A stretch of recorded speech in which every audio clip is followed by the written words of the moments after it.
Hello students, yesterday we have seen the gravitation from the science and technology part first. Today we are going to study the next part of the gravitation. Yesterday we have seen that is the gravitation discovered by the Sir Isaac Newton.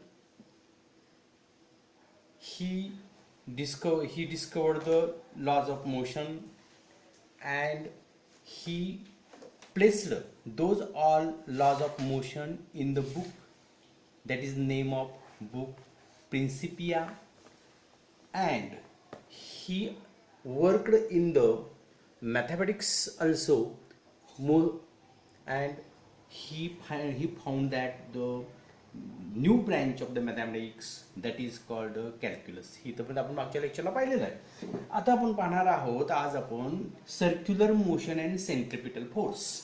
Circular motion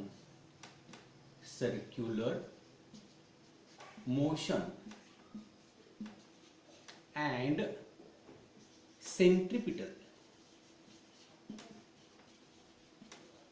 centripetal force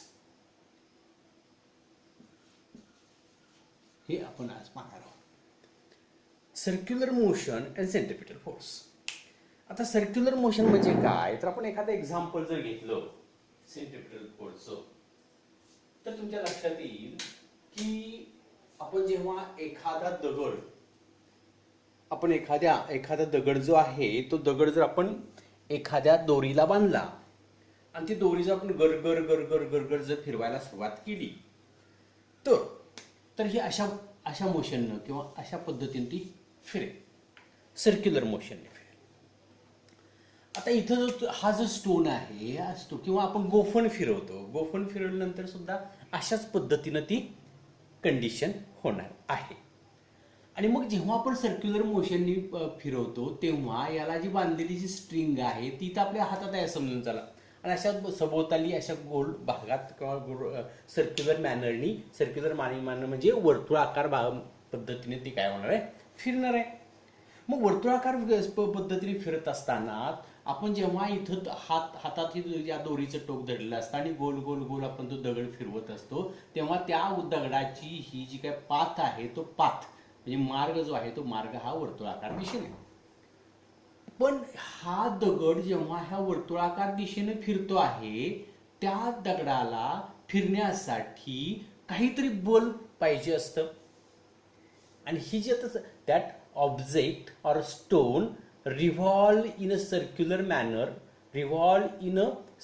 manner is called a circular motion. That motion, ती जी motion आहे त्या मोशनला त्या कक्षेमध्ये किंवा ह्या वर्तुळाकार कक्षेमध्ये फिरण्यासाठी कोणता तरी फोर्स ऍक्ट होत असला पाहिजे, आणि त्या फोर्सला आपण म्हणणार आहोत सेंट्रिपिटल फोर्स. आणि तो सेंट्रिपिटल फोर्स असल्यामुळेच काय होते, तर तो दगड त्या वर्तुळाकार दिशेने फिरत असतोय. म्हणजे what is the definition of centripetal force? Centripetal force ची डेफिनेशन आपण लिहिणार आहोत. काय फोर्स डेफिनेशन? तर force act on any object. Force act अशा ह्या दिशेनं फोर्स ऍक्ट होत असणार आहे. म्हणजे या हातात आपण जो दोरीचं टोक धरलेलं आहे त्याचं फिरवतोय, म्हणजे ह्या इथून असा फोर्स ऍक्ट होत असतोय. A force act on any object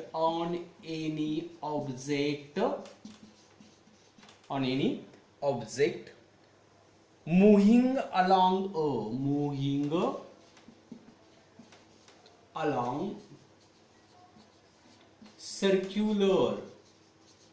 along circular or circle, or circle, moving along the circle, and its direction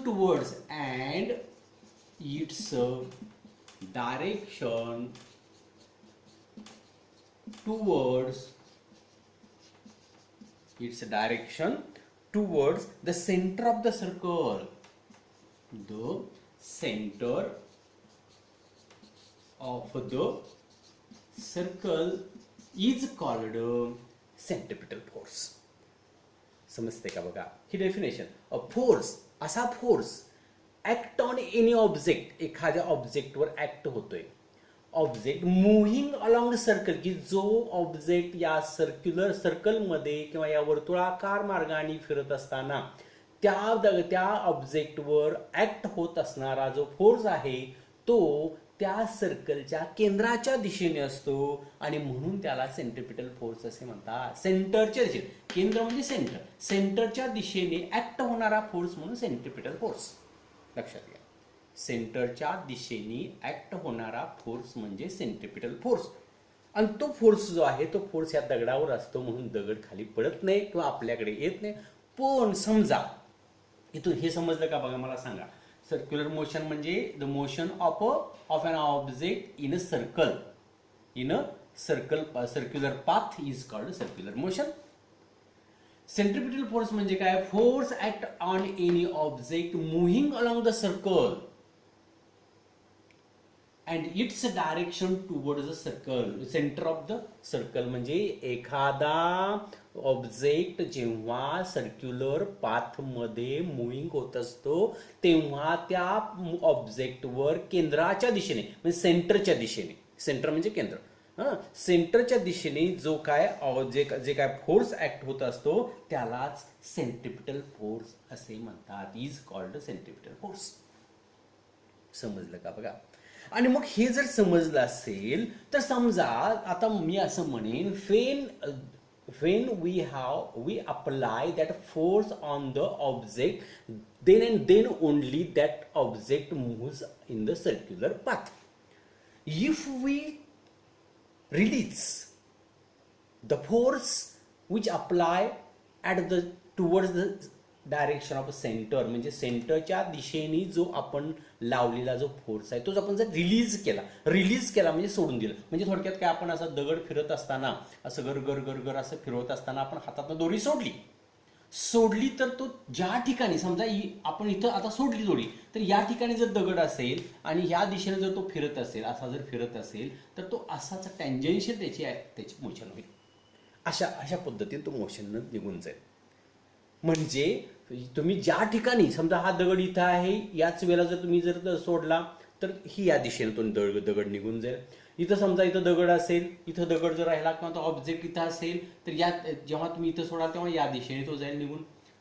जेव्हा इथं समजा दगड असेल किंवा तो ऑब्जेक्ट असेल आणि इथं जर तुम्ही तो जर फोर्स रिलीज केला तर तो या दिशेने जाईल. म्हणजे याला टँजंट म्हणतात. याला काय म्हणतात? टँजंट म्हणजे स्पर्शिकेच्या दिशेने, म्हणजे असं त्याची जी कक्षा आहे ती कक्षा सोडून तो फोर्स रिलीज झाल्यानंतर स्पर्शिकेच्या दिशेने. अगदी अशाच पद्धतीनं असं होईल की बाबा जेव्हा हे काही जो चंद्र आहे, चंद्र आपल्या पृथ्वीच्या भोवती काय होते तर फिरत राहतोय आणि जर का त्याच्यावरचा जर हा फोर्स सेंट्रिपिटल फोर्स म्हणजे केंद्राकडून, पृथ्वीच्या केंद्राकडून त्याच्यावर काय फोर्स ऍक्ट होतोय, त्याला आपण ग्रॅव्हिटेशनल फोर्स असं म्हटलेलं आहे. आणि तो फोर्स जेव्हा ह्याच्यावरचा जो रिलीज होईल तेव्हा तो टँजेन्शियल या पद्धतीनं निघून जाईल आणि तो आपल्याला कधीही परत भेटणार नाही. अशा प्रकारे आपण बरीचशी एक्झाम्पल्स त्याच्यामध्ये पाहू शकतो. आता हे आपण याच्या अगोदर जेव्हा हे ग्रॅव्हिटेशन फोर्स किंवा केप्लर्स ग्रॅव्हिटेशनल फोर्स हे जे काय आपण बघितले याच्या अगोदर किंवा त्याच्यानंतर काही गॅलिलिओने दुर्बिणीचा शोध लावला, टेलिस्कोपचा शोध लावला, त्याच्या अगोदर ग्रहांच्या बद्दलची कुतूहल होतं ते आपल्या लोकांना होतच. आणि ते जे कुतूहल आहे ते ॲस्ट्रॉनॉमर्सना एन्शियंट टाइम पासून, that is the planetary motion had been observed by the astronomers since ancient time, म्हणजे फार प्राचीन कालावधीपासून हे अभ्यास करण्याचं काम चालूच होतं. गॅलिलिओच्या अगोदर, गॅलिलिओनी दुर्बिणीचा शोध लावला त्याच्या अगोदर सुद्धा लोक काय करायचे तर ह्या प्लॅनेटरी मोशन जे आहे, म्हणजे आपल्या जे प्लॅनेट म्हणजे ग्रह उपग्रह जे आहेत याचं ऑब्झर्वेशन नेकेड आयजनी करायचे, उघड्या डोळ्यांनी करायचे, पण एवढं परफेक्शन नसायचं. आणि हे जे याचा जो अभ्यास आहे याचा अभ्यास चांगल्या पद्धतीनं साधारणपणे 16व्या शतकामध्ये 16th सेंचुरी नंतर बराचसा डाटा म्हणजे प्लॅनेट अँड प्लॅनेट्स मोशन याच्याबद्दलचा बराचसा डाटा उपलब्ध झाला आणि तो डाटा उपलब्ध झाल्यानंतर केपलर नावाच्या सायंटिस्टनं तो डाटा स्टडी केला. कोण? Kepler. What is the name of the scientist? केपलरनं तो स्टडी केला आणि तो स्टडी करून त्याचा अभ्यास, तो जो सायंटिस्ट तो डाटा स्टडी करून मग त्याने त्या मोशनबद्दलचे केपलर्स 3 लॉ म्हणजे केपलरचे जे लॉ जे आहेत ते त्यानं 3 मांडले. म्हणजे the motion of the planet, he put forth the 3 laws of the motion of the planet, that is the Kepler's first law, Kepler second law and Kepler third law. आता planet कुणाभोवती फिरतात ही सर्वांना माहिती आहे. तर planet revolve around the sun in their circular path. ह्या circular पाथमध्ये काय होतात तर प्लॅनेट फिरत असतात हे सर्वांना माहिती आहे. आता केपलरचा फर्स्ट लॉ कसा? केपलर नावाच्या सायंटिस्टने काय केलं लक्षात आलं का? He put forth that planetary motions in his 3 laws. म्हणजे प्लॅनेटरी मोशन, प्लॅनेट ह्या कक्षामधून कसे फिरतात याच्यावर त्याने 3 लॉ मांडलेले आहेत. किती लॉ मांडलेत? 3 laws. Is called Kepler's 3 laws. आता बघा तुम्हाला पहिली आयडिया सांगतो. आता समजा हे एक सर्क्युलर पाथ आहे आणि ह्या सर्क्युलर पाथमध्ये याच्या 2 एक फोकस म्हणजे केंद्र. फोकसचा अर्थ काय? आता तसं हे इलिप्टिकल ऑर्डर असतं म्हणजे ऍक्च्युअल सर्कल नाही आहे. हा जो काय मी काढले तो पूर्णपणे सर्कल नाही आहे. सर्कल असतो तो सर्कल पूर्ण गोल असतो आणि हे इलिप्टिकल, त्याला इलिप्स म्हणतात. अंडवर्तुळाकार, अंड्याचा जो आकार आहे की नाही त्या आकाराला आपण इलिप्स असं म्हणा, इलिप्टिकल ऑर्बिट म्हणणार आहे. काय म्हणणार आहे आपण? इलिप्टिकल ऑर्बिट म्हणजे इलिप्स. आणि मग ह्याला 2 फोकस असतात. एक इथं फोकस असेल आणि इथं प्रत्येक इलिप्सला 2 फोकस असतात. सर्कललाही 2 फोकस असतात पण ते एकावर एकच असतात. सर्कलला तुम्ही म्हणा हे सर्कल सारखंच आहे पण ते थोडंसं इलिप्टिकल म्हणजे थोडंसं अंडाकृती आहे आणि त्याला 2 फोकस असतात. त्याला फोसाय म्हणतात. एकाला फोकस, एक असेल त्याला फोकस म्हणायचं आणि 2 असतील तर त्याला त्याचं प्लुरल, फोसियाय, प्लुरल. हे सिंग्युलर, हे प्लुरल. एक वचन अनेक वचन. समजते का? एक वचन आणि अनेक वचन. सिंग्युलर फोकस आणि प्लुरल फोसाय. मग आता ह्याची पहिला लॉ काय? Kepler's first law. Kepler's first law of planetary motion.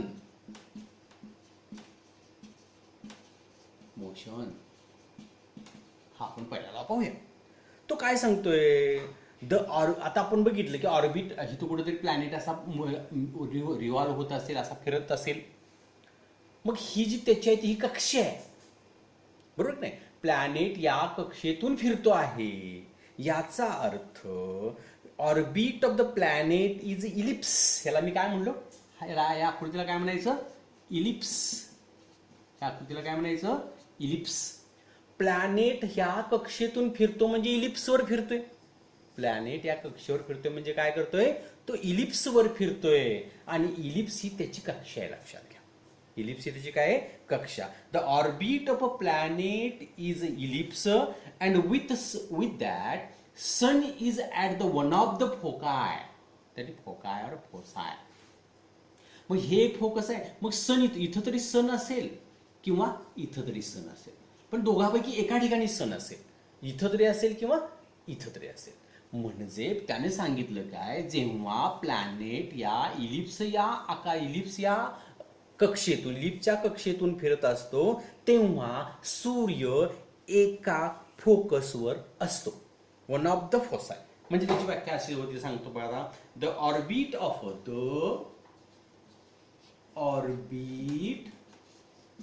A planet is an ellipse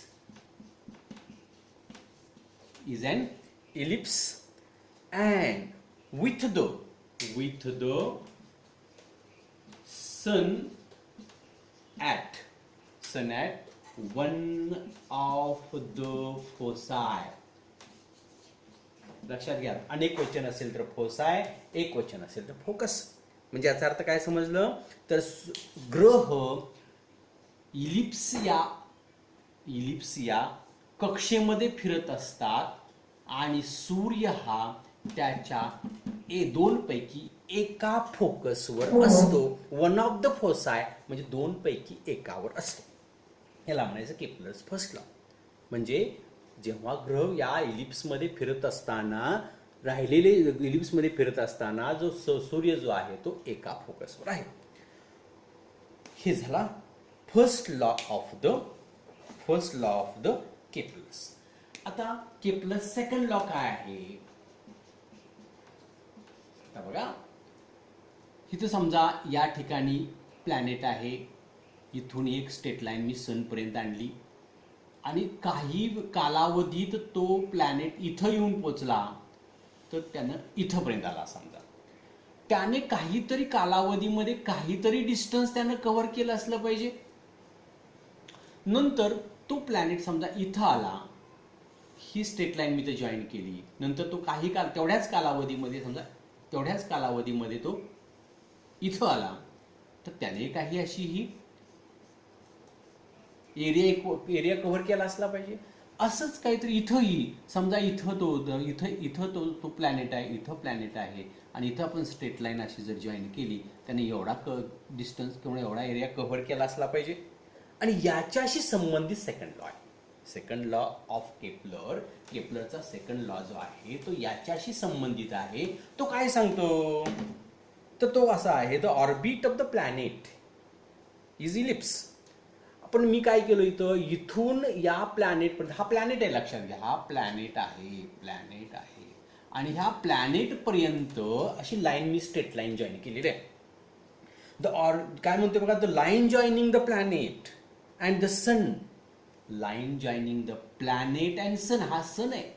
सन पासून प्लॅनेट पर्यंत जी लाईन जॉईनिंग होते ती काय करते तर इक्वल टाइम मध्ये इक्वल एरिया स्वीप्स करते. म्हणजे इथून इथपर्यंत जाण्यासाठी लागणारा वेळ, इथून इथपर्यंत जाण्यासाठी लागणारा जो वेळ आहे तो वेळ जर इक्वल असेल तर हा एरिया इक्वलच असतो असं म्हणायचं आहे.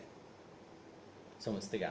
या प्लॅनेटला इथून इथपर्यंत जाण्यासाठी लागणारा वेळ, इथपर्यंत जाण्यासाठी लागणारा वेळ, इथून इथपर्यंत जाण्यासाठी लागणारा वेळ जर इक्वल असेल तर हा एरिया आणि हा एरिया सेमच असतो असं सांगायचं आहे. त्याला म्हणतात केपलर्स सेकंड लॉ.